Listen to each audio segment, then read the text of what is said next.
In April this year, the OnePlus 10R launched in the Indian market, and the same phone launched in the Chinese market as the OnePlus Ace. The 10R was an India exclusive phone, so it did not launch in any other market except for India.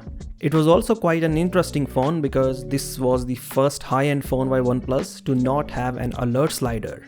Later we saw the same thing happening with the OnePlus 10T. The OnePlus 10R launched with the Dimensity 8100 Max chipset and also featured a variant with 150-watt fast charging. Next year, we are getting the OnePlus 11R, which, as the name shows, is the successor to the OnePlus 10R. The major specifications of the OnePlus 11R have now leaked, so in this video, let us talk about this upcoming high-end phone.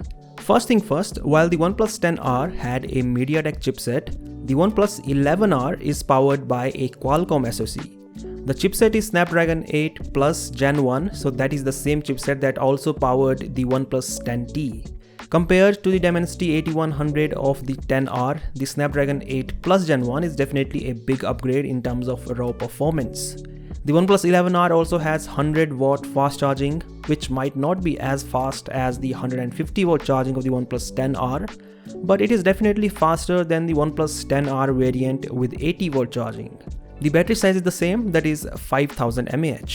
And well, these are pretty much all the upgrades. The rest of the specifications sound the same as the OnePlus 10R, at least on paper. There is a 6.7-inch 120Hz AMOLED display and an in-display fingerprint scanner.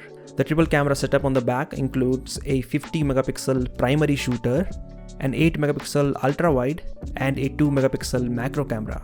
Finally, there is a 16-megapixel selfie shooter. And that's all about the OnePlus 11R, so it looks like the only upgrade is happening in the performance department and the rest of the specifications are mostly identical. There's no information on the design yet, so we don't know how the OnePlus 11R looks like. Anyways, that is all about this video, and as always, I'll catch you in the next one.